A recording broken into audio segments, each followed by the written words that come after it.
Hello, friends, and welcome back to Malicious Compliance Stories. Our first story is an example of give them an inch and they'll take a mile, showcasing the shocking entitlement some people feel towards the generosity of others. It's a reminder that no good deed goes unpunished and will leave you wondering how anyone could be so audacious. But before we begin, best way to support our channel is to leave comments, like, and subscribe with a turned-on bell so you don't miss the new video every single day. Here we go. I get to use your beach house for free? Now pay me for the privilege. I've been speaking with my best friend about the possibility of her moving out to the country where I live because she's constantly complaining about the high cost of rent and all the expenses she has to deal with just to get by day to day, and how little time she has to focus on her true passion in life. So being my friend, I informed her that my family has an empty beach house that stays mostly empty throughout the year. We wouldn't require that she pays rent, and she would just be responsible for utilities. Seems reasonable, right? No rent, amazing location, possibility of a part-time job, and all the time in the world to focus on her passion. Fast forward a year and a half, my friend tells me that she's thinking about coming over, but that she'll only come if her boyfriend's allowed to come with her.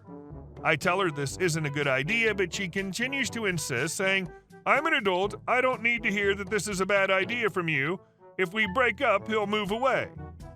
Red flags start immediately shooting off in my head, but hey, my parents don't mind, so I don't make a huge stink about it. My friend decides later on to come visit to see if they would mesh well with the house and city and general way of life over here. All the while, red flags are going off in my head, but whatever, push on ahead. I tell her that there's a possibility of doing short-term rental with other people living in the house, and she would be responsible. Being a beach house, it would bring in a decent amount of money. Notice how I said possibility? Fast forward to the actual visit. They stay down in the beach house, tell me they want to have a chat to discuss pros and cons. All the while, I'm thinking to myself, pros and cons? This is free. You either accept it or you don't. So they inform me that they'll move in once I buy a new mattress, pay to touch up the house, pay for some new furniture. Oh, and they want to continue living in the house even when my parents plan on visiting. It's their retirement home. I tell them short-term rental is off the table because I'm not going to spend a damn cent on the house, but let them know they can still use it. The original agreement was that they'd have a place to stay free of charge. It was never meant to be a place to earn a ton of money and save or to make money off me. Proceed to get berated by my friend's boyfriend as to why I don't want to rent out the house, that they could use the extra income, and asks 5 to 6 times for justification as to why I'm taking it off the table. I let him know that I would be losing money, so it's off the table. He tells me they'll pay for insurance costs and other fees. I'm not stupid enough to think they'll ever repay me a few $1,000s in registration fees, insurance fees, exit taxes, etc. Cue the next week and a half of awkwardness at my house because, you guessed it, they're staying in my home free of charge, where I also do short-term rental for the extra income. Cue me losing $400 to hold them up in my place, which I offered, but under the idea that they were poor, and without the expectation that they would be spending $60 or $70 or $80 at a time to eat out. That's probably about as detailed as I want to get. Probably through a few details that gives it away. Had to see it with my own eyes to believe the entitlement that people have to things that don't even belong to them. Edit. They've left already. Short-term rental would involve them living there and being responsible for other renters, which they wanted a significant cut of. I told them no way. And that's when the insult started. I wasn't confrontational because they were here for a short stay with ideas of staying longer sometime into the mid-to-distant future. Me confronting her boyfriend would make their stay here untenable for the next week. I decided to be firm but non-confrontational. This was outside the USA, zero recourse to squat. I understand I'm an idiot, wasn't expecting this behavior from my closest friend. The idea that someone would not only expect but demand renovations and new furniture on someone else's dime is baffling. Then to cap it off, the suggestion of short-term rentals to profit off your generosity crosses every boundary of friendship and decency. And our second story. It couldn't be any more obvious that I don't work here. Years and years ago, I bumped into an old friend and her mother in an Indian restaurant in my hometown after I'd been living away for college. My friend and I hugged and greeting as well as we could because I was on my way back to my table holding 2 buffet plates of hot samosas, lentils, curry, and spinach paneer. As we quickly catch up, her mother starts inspecting my plates and asking questions about Indian food. I answer her without problem, but then I start noticing that she's getting frustrated with me when I keep turning back to her daughter to chit-chat between her questions. Then she declares, "Oh, I'm so sorry, someone's waiting for that food. Go put it down and then show us around." My friend and I exchange a quick puzzled look, and the polite side of my brain just forced me to say, "Yes, ma'am." I set my plates down at my table and decide to sit and eat a couple bites. I excitedly tell my boyfriend and friends that I bumped into an old friend and I'm going to get back up for a moment and finish catching up with her, and would they mind if I invite them to hang out with us when we're done? We were in town for a major event that happens every year, and I was pretty sure they were there for the same event. Before my table could answer me, my friend's mom and friend are standing next to me at my table. Please note that this was more than a decade ago, so I'm approximating this exchange. I don't remember word for word. Friend's mom, FM, "I know you're friends with daughter, but I think it's really rude that you took your break while in the middle of helping us." My friend was visibly horrified. Friend, F, "Oh my God, Mom, did you not recognize OP? You don't think she works here, do you?" FM, "She had all those plates. Why else would she be carrying more than one plate?" Me, "I'm a pig and I really like Indian food, ma'am.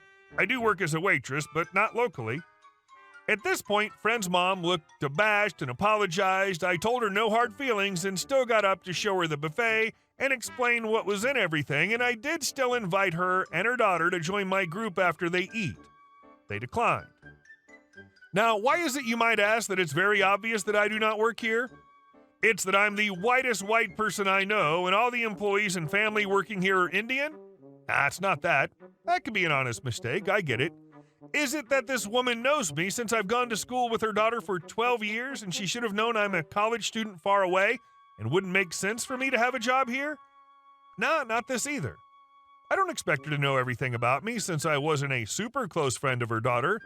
Could it possibly be because I was dressed as a psychedelic jellyfish, covered in obscene amounts of body paint, plastic twirly tentacles, beads, neon fishnet stockings, neon spray-on hair color, and wearing a t-shirt for the famous avant-garde Axe Festival and Parade?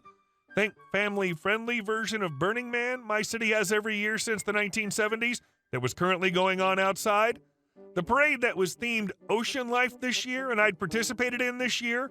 One right outside the doors that my friend and her mom were there to see and had walked through to get into the restaurant?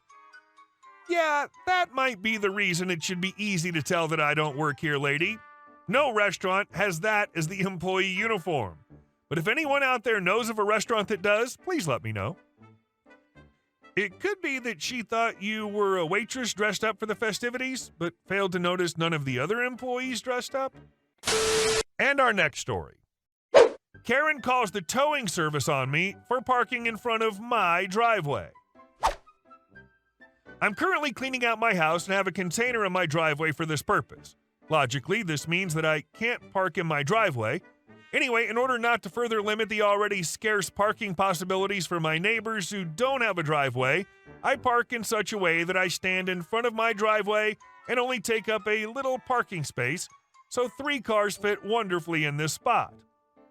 Now, however, Mr. Coincidence had a funny day today and sent me a middle-aged lady, typical Karen haircut, hydrogen blonde, draped in a lot of jewelry. Do we already have Christmas? And wearing clothes typical of this group. I've lived here for 30 years and know some people and where they live, so I knew their addresses too. In case of Karen, I only don't know her name.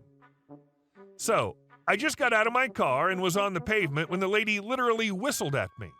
How could I think of parking in the driveway? That was an impertinence, she said, and she would call the towing service right away. She knows the people who live in the house very well. Fun fact, I live alone in the house. My parents are dead. Actually, I'm someone who clears things up straight away. But here I thought I'd play along. Anyway, she called the towing service while I calmly leaned against my car and waited for her to finish the call. When I asked her if she was finished and if I could leave now because I had to go to the toilet very urgently, She just looked at me quizzically with huge eyes and her chin raised. I took that as a yes, dug my key out of my pocket, and went to the house whose driveway I was blocking and whose residence I was now also blocking. Door unlocked, door closed, watching Karen in the mirror. The expression on her face was a real picture for the gods. Instead of waiting for the tow truck to come and sort it out, she just left. So I waited for the towing service, explained everything to the guys, showed them the necessary identification papers, and gave them the lady's address. One of the guys said that the lady had to pay for the service. I guess the bill won't be cheap. I'm thinking of warning the lady so that the shock about the bill won't be so big. But on the other hand, what would you do in this situation? Thanks for reading. Honestly, I think if you try to warn her, she'll just blame it all on you and start an argument. Leave her to deal with the consequences of her actions alone. And our last story. The HOA stole millions. Hello, everyone. Today, I'm going to tell you a story that literally turned my life and views on how our homeowners associations are organized upside down. All names are fictitious, as this story's from my friend, but I'll try to retell it as I remember. So you're living quietly under the Florida sun, and then bam, your homeowners association suddenly decides it's time for everyone to pay triple. Max, our main character, nearly choked on his morning coffee when he saw the new rate in the letter. Well, that's something, he thought. Then Sarah, his neighbor, and a former detective burst onto the scene. Something's not clean here, she said when she learned about the new payments, and together they decided to dig deeper. It turned out that this whole comedy of raising dues was just the tip of the iceberg. The association's chairman, George, with his gang, including his wife Emma, were lining their pockets with our money. Shake them and millions rustle. When the whole town found out what was happening, everyone was in shock. Meetings began, interrogations with interest, and eventually police cars and flashing lights at George's door. The officers knocked on the door, and when the chairman answered, he was handed an arrest warrant. We watched from afar. Some neighbors even gathered in a group to get a better view. The chairman tried to argue something, waving his hands and talking about some mistake, but when he was handcuffed, he started screaming and threatening the cops like a crazy Karen. And then he started pretending that he felt bad. It was a moment full of tension and relief for all of us. Max and Sarah, as hero investigators, stirred everyone up. In the end, the court appointed its own person to oversee the association's finances, and our local mafia was locked up. The court convicted them of embezzlement or financial fraud. The head received 10 years in prison, and his assistants got 6 years each, plus compensation for damages and fines. If their lawyer wasn't so good, I think they could have gotten all 30 years for it. So folks, keep your ears sharp, but if it seems that everything's bad, know together we're strong. And scandals, schemes, and theft, we'll deal with it just as we've dealt with it. I think in 10 years, a guy can take the time to think about why he did the wrong thing. Maybe next time he'll even think about not buying a house in an HOA. Why did the HOA president get sent to jail? Because he took governing the fence too literally and ended up behind bars. Hey guys, thank you all for watching the video. I'll see you in the next one.